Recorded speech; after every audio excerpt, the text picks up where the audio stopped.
their philosophy is far more automated. What's important for us is that we create the opportunities ourselves from the UK to make ourselves more competitive. What's the danger for us as a nation and as the 8th? We could progress to be the 7th, the 6th, the 5th. We must have some leverage over all of this to be able to manufacture it too. And if the UK isn't competitive, if an automotive company is told or encouraged to invest, say, 50% into the UK, and they say, well, you're too expensive, we need to look at why. Lee, welcome to an MTD podcast. We've got something different in store today for our audience. In fact, this is something that we've collectively wanted to do for a little while, and that's talk about UK manufacturing, talk about the some of the good things that are happening, some of the positive stories that we're reading on the MTDCNC channel and amongst other places recently. But maybe dig into the detail a little and talk about what this actually means for manufacturing, what actually is manufactured, and whether there's anything we think, and probably more yourself with your experience, as to what we could do better as a nation. So fasten your seatbelts, because this is going to be really interesting. Some of the topics that we're going to discuss here today should really start, Lee, with perhaps yourself, and give us a little bit of an overview of I'm not going to say how you qualify to be sitting there to talk about UK manufacturing, but your experience that leads you to want to talk about what we're going to discuss today. Yeah, well firstly, the objectives are to continue with a very positive vibe, but I think it's to challenge some of this and get some responses as to whether we're right or wrong, but to look at the impact that the industry OEMs could have, and more importantly the government could have, on creating more opportunity for manufactured product in the UK, and maybe use strategies like we see in aerospace, offset strategies, where there's almost a forcefulness or a push or pull to bring business to the UK as an obligation, and also to make us more competitive, and to bring more long-term contracts so we can purchase relevant equipment to make us more competitive. Now, you personally have been in this business, not Starrag's business, but in the industry for about 30 years, haven't you? So you must have seen loads of changes. You are, and I mentioned about being qualified to talk about this stuff, but there's a lot of people, I would say, a lot of noise on social media from some that really probably aren't quite as qualified as somebody like yourself. And I mean that in a very positive way, Lee. I mean, your experience within manufacturing, just tell us a little bit about your journey over that 30-year period. Well, I'm going to correct you there, because it's just coming up to 40 years. 40, you don't look old enough. 40 years, yeah. So yeah, my background has always been in the manufacturing sector, the engineering manufacturing sector, in terms of subtractive processes, so cutting processes. And it's varied between different industries. It's varied between lots of different materials, so plastics and composites through to soft and hard metals. Always subtractive, always high-end, productive, and latterly using a lot of automation processes. So it's all about producing lowest cost per part. And what I've seen in recent years is far more advanced solutions, often going into other countries around the world, and where we've delivered some really great success stories in the UK. There could be more. There aren't enough of them because we don't win that kind of business in the UK. Now, you're currently sales director for the Starrag, or for Starrag here in the UK. We're not going to talk in detail really today about some of the products that they supply, because we've done that a lot, and a lot of people will know, the machinery and the equipment that you supply and where you supply it into. My point being from this statement is that the aerospace sector, the automotive sectors, some of these areas you're involved in now, you have been involved in for that, not 30, but almost 40 years. So you've seen some changes, and you were saying to me earlier about, very early on in your career that one of your colleagues was telling you about how we were the second largest manufacturer of aerospace components in the world, which I think we probably still are, but there was some significant differences, wasn't there, to then to now?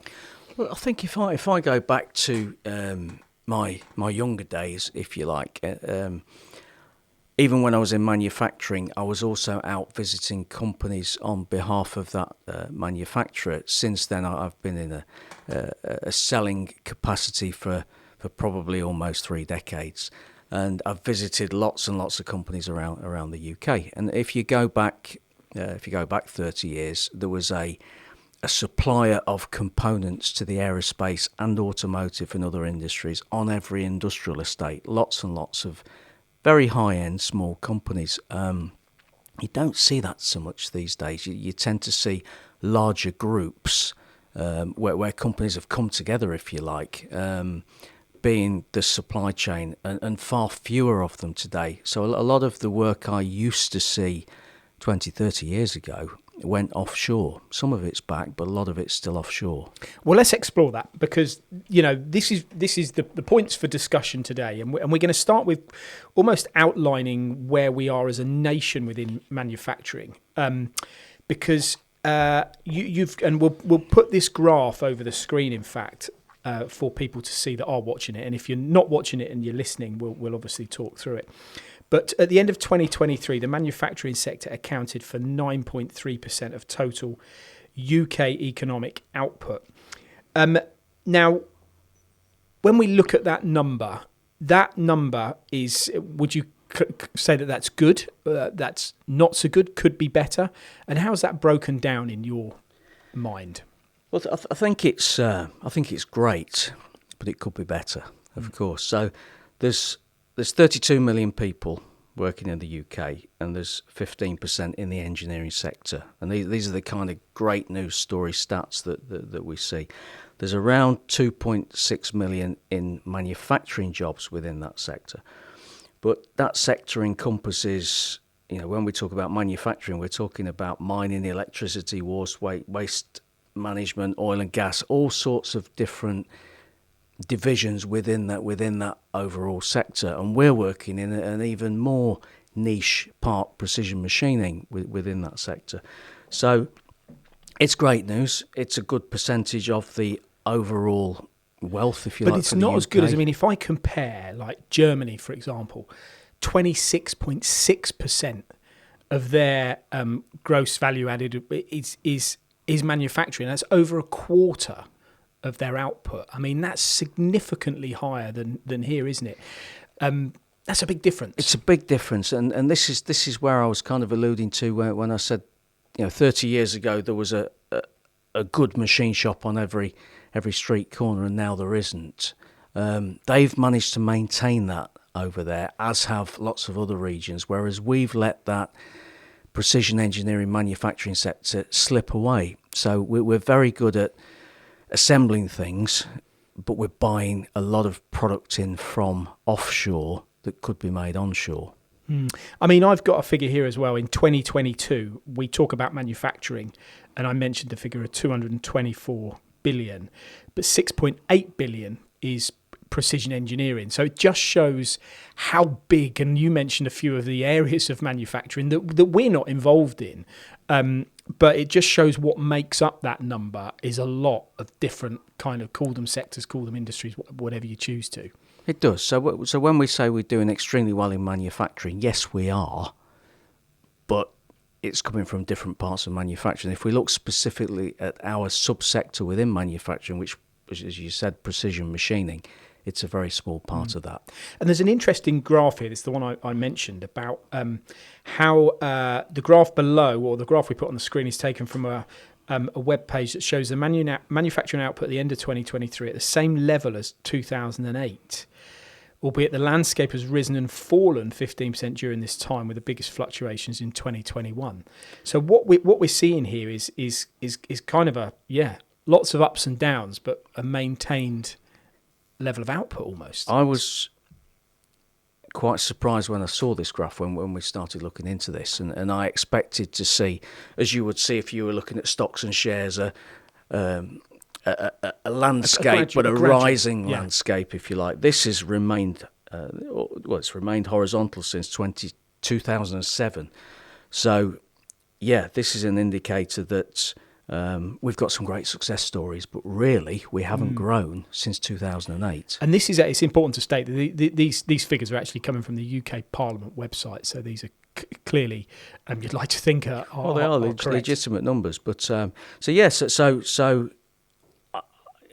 great news, but I think there's a real opportunity here to change. Now, we're the 8th largest manufacturer in the world, which again you probably would have seen across the MTDCNC channel be promoted either, I think it was earlier in this year or last year, in fact, which again is good news because we're accelerating our way up the top 10, should we say, but we're the 6th largest economy in the world in general. So we're not as big within manufacturing as we potentially should be when you take into account that we are the 6th in the world as an economy. No, and we are announcing some great success stories, as you talked about earlier, and I'm sure we'll go on to a little bit later in this discussion. But to me, those predominantly are assembly type success stories. It's very difficult to get the information from the OEMs as to the proportion of those assembled products that are manufactured in the UK. And there was an article on LinkedIn by a train supplier up north the other week, and it was a great success story. And I challenged it, and I just said, look, it's a great story, but how many of these parts are made in the UK? Nobody responded, of course. We need to know this, and we need to have a proportion of all of those assembled goods to be made here. So it's one of the major points that we're discussing here, and one of the major things that's clearly in your mind and probably your colleagues is the fact that we do read, and as I say, I wouldn't take anything away from these stories because they're brilliant. You know, they create jobs, and for our economy to continue to accelerate up this top 10 of largest manufacturers, we need a lot of this. I mean, we've heard recently that Aston Martin is creating more than 400 new jobs at its Gaydon and St Albans plants to support the production of its next generation of sports cars. That's brilliant. We've got the Ford Motor Company open a new £24 million facility at its UK headquarters in Essex, delivering Ford's European electric vehicle plans. I mean, there is loads here to talk about, and a lot of these stories you will find across the MTDCNC social media pages, which again I can't emphasise enough is really good to read.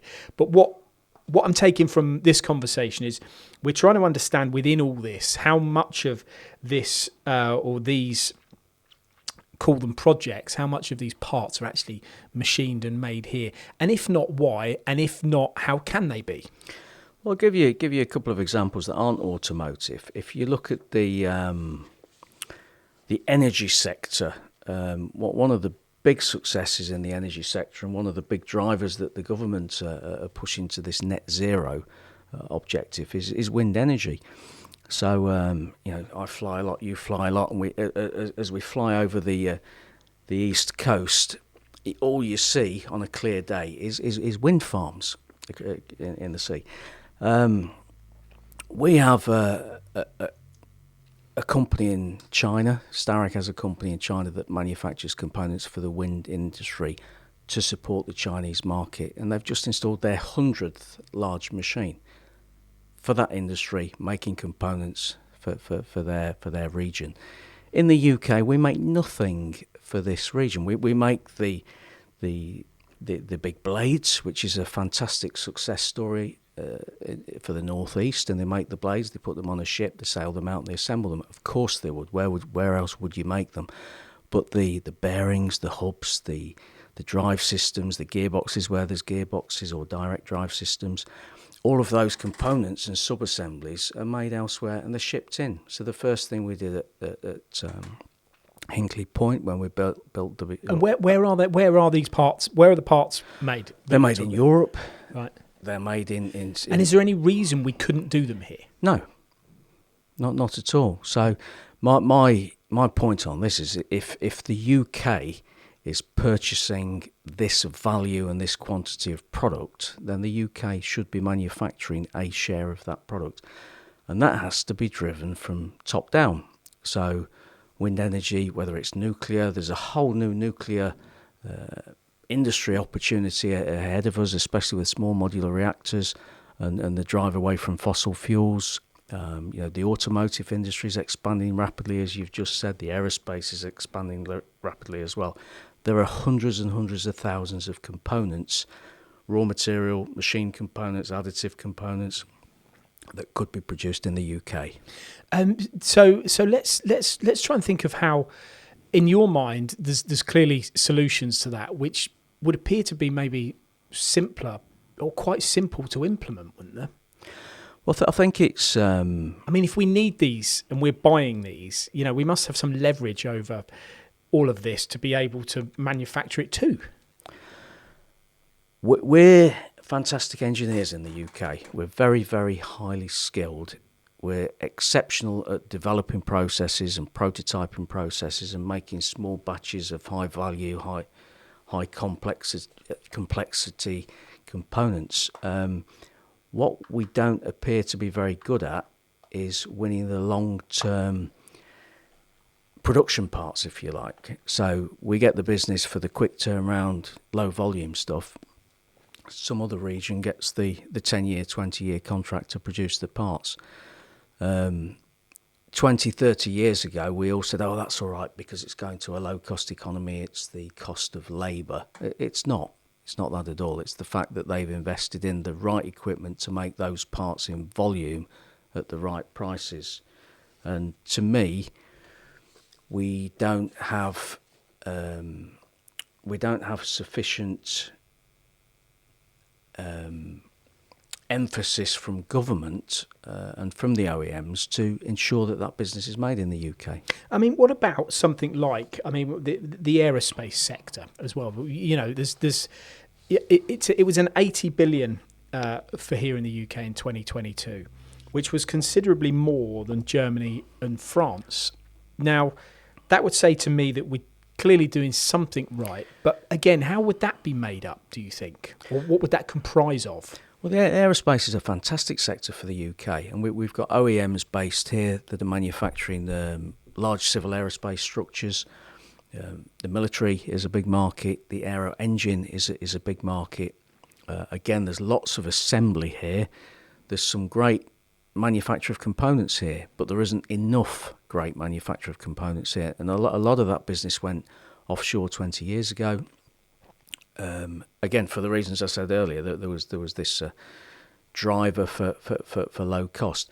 Nowadays, with equipment and technology, there is no reason why the UK can't compete with any other country. Simple. Yeah. But the only way that UK companies can invest is by having a long enough term commitment or contract to be able to invest against, and that's what we need. I want to mention as well that the Tata Group's 4 billion manufacturing plant, which is expected to create 4,000 direct jobs and thousands more across the supply chain, which is the 620-acre Gravity Smart campus in Bridgewater in Somerset. Now, you know what this is for, and what's the importance of that, and where does that position us? It's hugely important. It's a fantastic success. It's a fantastic success story. Let's not take that away. What are they going to be doing there? I believe they're going to be making batteries there. I don't know exactly the process, but what I do know is we don't have that capability in the UK today, and we need it, and we're far behind other regions. So it's absolutely imperative that we do this in the UK. It's a great story, but it doesn't give us an advantage over other regions. We're just catching up with other regions. Okay, and then when you look at companies like JLR, 250 new jobs in the West Midlands to support electrification, test batteries and electric drive units, there seems to be a common theme here with electric vehicles, doesn't there? And do you think that that's across the board, that we're kind of playing catch-up really in this area rather than setting the benchmark? Difficult one. I think probably yes, because electric vehicles is not new now, and electric vehicles is again part of the net zero directives from government, and 2030, 2035, whatever the date is now, when combustion vehicles won't be able to be purchased, everything's going electric. So We must be part of that. We can't allow other countries to produce electric vehicles and us not. So it's an obvious journey. It's an obvious journey for our industry to be on. But how many of those manufactured components are we making here?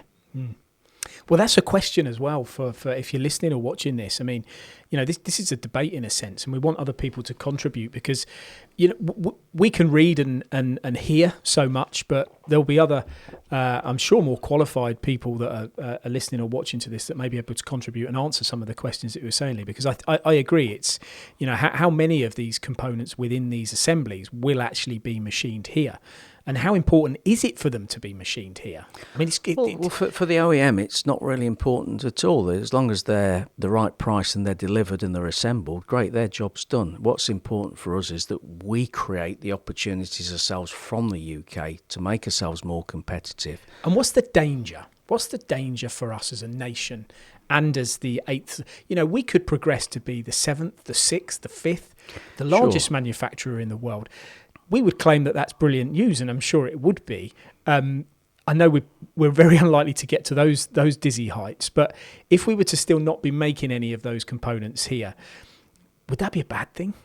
Well, we should be pleased that we're now eighth, but we should immediately be aspiring to be seventh and then sixth. We shouldn't just say, great, we're eighth.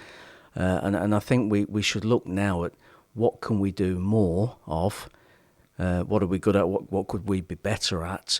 Well, we could probably climb from 8th to 7th to 6th to 5th quite quickly by, if you split the two and you talk about assembly and actually or machining or the making of the parts and introduce that into the equation, that leap may be had potentially. Sure. Well, if you look at imports, I had a quick look at imports on the internet. It's difficult to get credible information. But I did find a chart for the 10 biggest importing industries, and second and fifth are motor vehicles and aircraft, respectively. So exactly what those products are, I don't know, but we're importing an awful lot of products into our factories in the UK to then assemble them into working units, whether they're aero engines, whether they're sub-assemblies, whether they're full assemblies. So we're talking tens of billions in each of those sectors there. Yeah. I mean, you've only got to look at Germany. Again, 506 billion is their automotive output in 2022, and ours was 13.3 billion. I mean, that's just... but we all know that they are a powerhouse in that industry. So why are they a powerhouse and we're not? You tell me. Well, I can't tell you. What we've got to do is we've got to aspire to be the same. Yeah. We've got to aspire to be the same or better than a region like that within our precision manufacturing sector. Why should we be a lower percentage than them? And would you hazard a guess that when you look at Germany, and again, if there are people listening or watching this, please feel free to get in touch, because we talk about importing and assembling. Germany, I guess, would machine and make and assemble a lot more than we do. Would you feel that from the people, from your travels? Sure. When I look at what we do as a business in other global regions, their philosophy is far more automated than ours in the UK. Far more automated. So when we look at the manufacturing machining sector in the UK, there's a lot of good equipment out there, but there's a lot of single pallet vertical type machines with a very highly skilled person operating it, doing a prototyping type job. And you see less of that? See less of that out there because they've got banks of machines that are automated because they've won the contract for the next 10, 15 years at a piece part price on a production machine. And if we're going to win that kind of work in the UK to supply the industries we talked about earlier, we have to have the right equipment. So I'm guessing what I hear a lot and people say is that we blame the small to medium-sized business for not investing in technology and automation and the things that you're talking about. But in turn, we probably shouldn't be blaming them. We should probably be blaming somebody else. It goes to the top of the tree. The subcontract market supplying those companies has to have security. It has to have long-term commitment in order to invest in those kind of automated systems.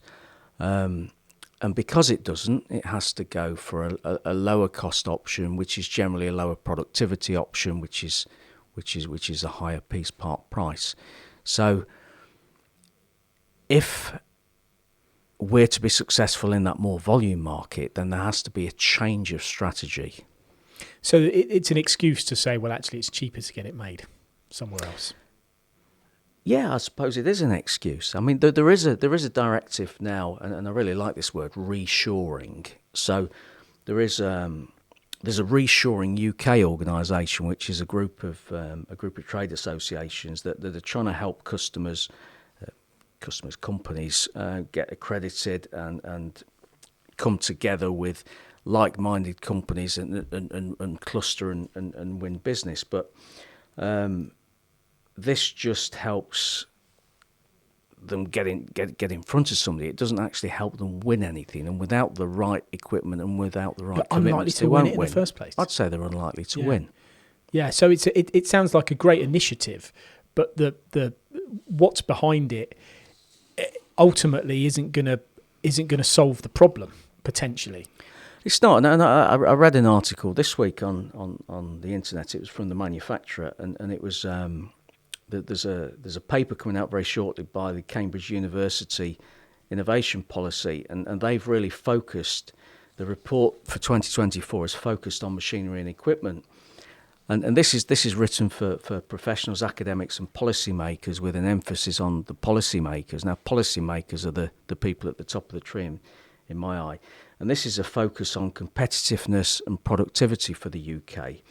And it talks about sustainability and net zero. But in order for us to be competitive and productive, we have to go about things the right way, which is a different way to the way we do things today. Yeah, there's an order with which you obviously have to follow, and you're only as good as your weakest link, call it. So, well, we're very good at putting procedures in place. There's a directive that the nuclear AMRC have been working with for a number of years now, called Fit for Nuclear, and they're going around and they're, I suppose you could say, they're auditing companies within the UK and accrediting them as being fit for nuclear. So they've got the capability to win this, to do this work. But first, they've got to win the work, and to win the work, they've got to be competitive. And do they have the equipment? So you can't today? become fit for nuclear until you've won the work. Is that what we're saying? No, you can become fit for nuclear, which means you've got to tick in the box to say, yep, this is a good company. They've got the right procedures in place. They've got the right management systems in place, etc. It doesn't mean they've got the relevant equipment in place to be able to win the work. And they won't win the work when there's an existing supply chain elsewhere around the world, unless they're going to be competitive and convincing that it's worth moving the work to them. So it's a kind of uphill battle. Now, the only way that we can really encourage people to come to the UK is, like I said earlier, if the government or somebody very high up the food chain forces the fact that a high proportion of the business has to come to the UK. Let's pick up on that in a few minutes, because I want to ask you about the AMRC and Catapult, and I want to find out a little bit more for our listeners as to how these organisations operate, their funding, and what they give to UK industry, and how important they are. Well, I think they're very important. And in Germany, you talked about Germany earlier, they have what they call the Fraunhofer, which is the bridge, if you like, between university and industry. And the AMRC and the Catapult is exactly the same. So it's to take technology and bring it up to a readiness level where industry can adopt it and use it in a way that it offers a benefit, whether that's a commercial benefit, a quality benefit, or whatever. So they develop and introduce processes that help companies save money. But the bulk of the companies they work with are the OEM type companies. They do some work with SMEs as well. But again, it doesn't mean those companies are going to win more business. They've got to go out and be commercially attractive. And how would they be funded? Well, that money comes from, but partly from the government and partly from members and partly from paid-for projects. So there's different ways that they get their money. And that applies to all the catapults? I believe so, yeah. Yeah. Have you got an example of maybe a project within that you've been involved in or you've seen success, which has then rubber stamped our abilities as a UK manufacturer? A lot of what we do with them is tied up under NDA, so there's very little specific we can talk about. But we've worked on projects with them where significant process changes have been made that have brought cycle times down exponentially in the right direction, and that's resulted in justification for higher value, higher productivity equipment that's been introduced in the UK, ultimately making lower cost components. Okay, so that was going to be my question. Has that solution then been implemented in the UK or been shipped overseas to be implemented somewhere else? Well, that's a good question. I think a bit of both. But the catapult centres are there to help UK companies. That's their job. And yes, they've done, together with us, projects that have helped UK companies. Okay, now as part of our vote in 2016, we were asked whether we wanted to, should we stay or should we go, as they say. We voted to leave the EU. It should have been an opportunity and was presented as an opportunity. Do you think that's happened? Yeah, I'm going to try not to be political on this one. No, I don't think it has. My expectation from a business point of view was that UK becoming more independent would open more doors, and we'd see a tidal wave of business opportunity for the manufacturing sector. I don't think we've seen that. I've not really seen much of a difference since pre-Brexit in terms of the way the companies I'm dealing with are operating with and the opportunities that they're faced with. So I don't think it's made us a significantly more attractive place to trade with. I think we have to change the way we behave within the UK and the way we buy equipment to make us more competitive. Which really rolls into everything that we're discussing, doesn't it? I mean, it's a bit of a contentious issue, but I think I agree with you. I don't think I've seen anything significant that's improved. I don't import products, so I can't speak for that side of things, but I have heard people say that there's been challenges in that area. Let's then talk about some of the things that they have presented themselves over the course of the last half an hour or so, but things that you think that potentially other nations or other countries do, or examples you've seen, because there's one we'll talk about specifically where trade agreements and or where agreements between two parties do heavily influence the success of a manufacturing nation. Well, I think I mentioned earlier about offset when we first started talking. Offset's something I saw 30, 40 years ago, something that was bandied around in aerospace a lot, and it was a reciprocal trade agreement between countries, and the famous one for me was with Boeing. So Boeing have an offset policy with the UK, and it's something that they set up with the supply chain back in 2015, and they've spent over 12.8 billion since then with the UK, and they also have a prosperity agreement, which is something they set up with the UK government 2016, and that delivers significant economic benefit to the UK.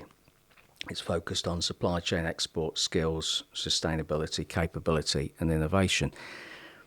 I'm only using this as an example because there are others, but this is a great example of a reciprocal trade agreement. So we spend money with the US, with Boeing, and they reciprocate with a value of business for the UK. If we did this with everything, if we did this with the wind energy market, if we did this with the nuclear market, especially with the forthcoming SMRs, if we did this with the automotive market and other parts of the aerospace market, and we were, for example, given 60-70% of the value of those contracts in work for UK, that would mean a number of different things for a number of different parts of the sector, but for sure it would mean that a much higher proportion of components would have to be made in the UK.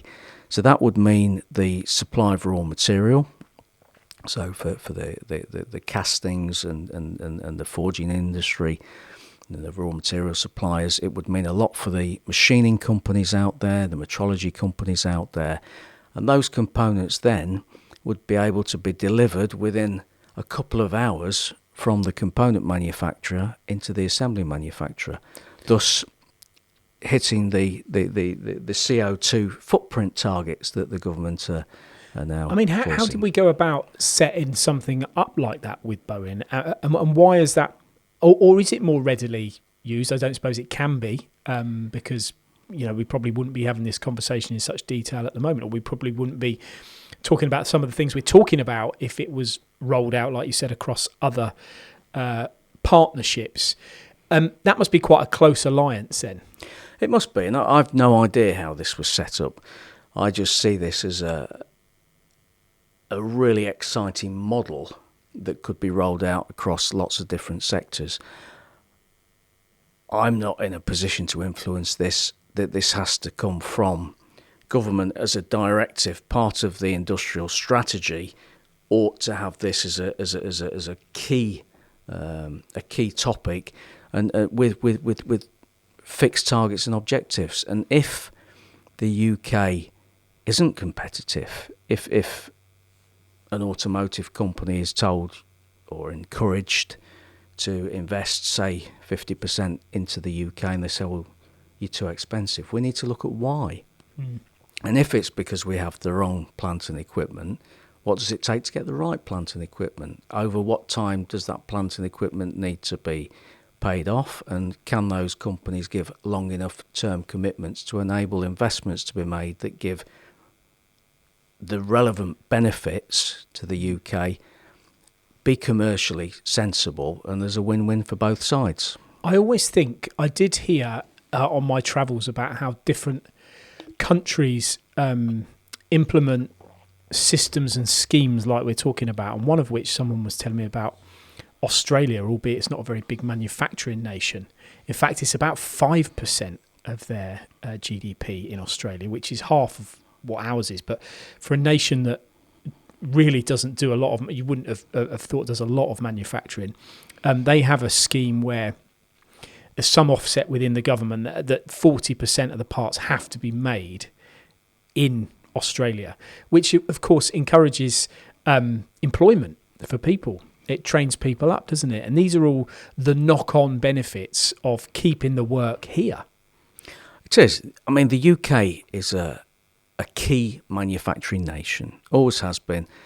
Look at the Formula One racing industry. We are innovative, fast-moving, creative engineers in the UK, and we led the Industrial Revolution. But that kind of falls into a lot of what you're talking about. I mean, the demands on those companies that are making those parts are for high-value parts, critical parts, turned around very quickly, designed, all of the sort of the quality end, the experience, the knowledge, the skilled end of engineering, aren't they? Precision engineering. Look at COVID. We had the ventilator challenge. Everybody forgot about the competitiveness, got together in the scrum, pushed hard, and got it over the line. And that was an amazing achievement. We have the capability to do this reactive, innovative engineering. What we need to do now is to turn that into long-term, sustainable, profitable business. There are some of the things that we talk about government support, but there are things with recently. Well, the government obviously does the 4.5 billion in funding for British manufacturing to increase the investment in 8 sectors from 2025 for 5 years. This is on some of the notes I'm reading from you, Lee. 4.5 billion for strategic manufacturing sectors, including 960 million earmarked for clean energy. Funding will be delivered to 8 sectors key to the economic growth, energy security, and levelling up. Part of the wider government support is to ensure the UK is the best place to start, grow and invest in manufacturing. That's a bold statement, isn't it? And money and funding isn't everything. There's got to be something else behind it. But there's some good numbers there, and there's some good things in place that, when you buy a machine, you can offset it against your tax and all the rest of it. There is some support there that must help. This is all really good. This is all really good, really positive incentives for UK government, from UK government to industry. Sorry. So there's the 4.5 billion you just mentioned.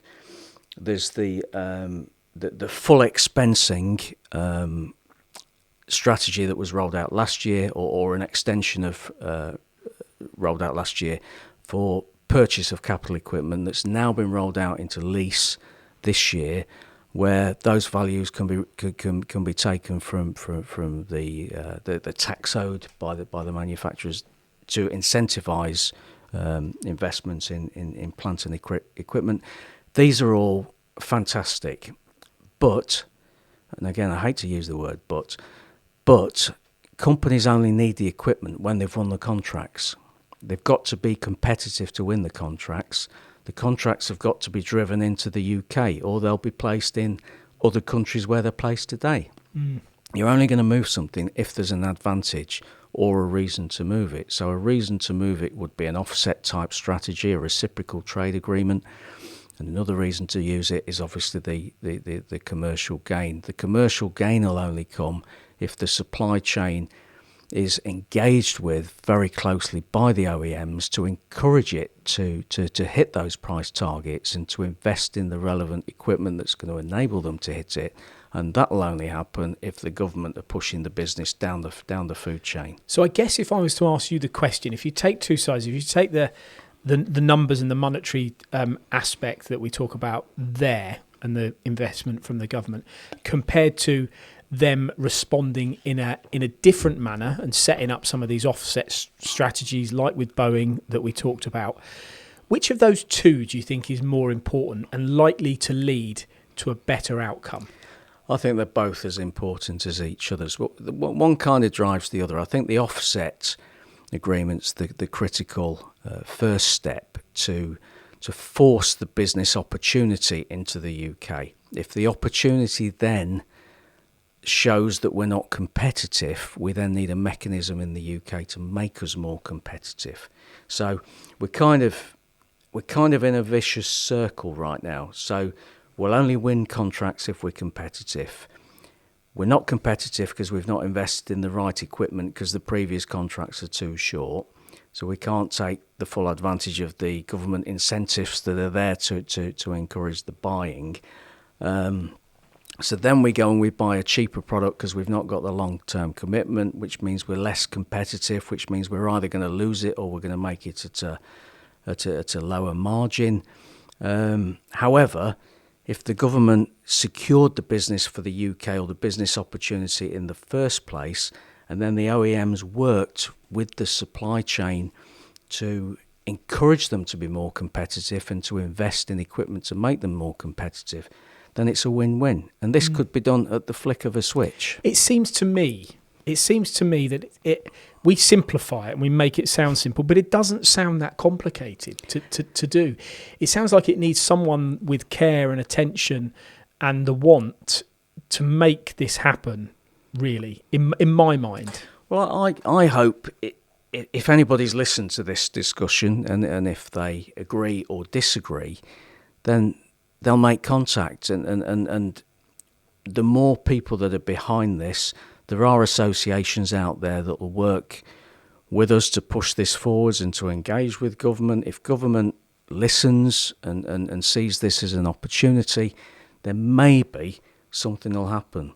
But I think if we carry on doing what we're doing, you'll be posting great stories, and they are great stories, about great facilities to assemble lots of products that are made outside the UK. What I'd like to do is see in 5 years' time these assembly facilities assembling products that are made inside the UK that are reshored.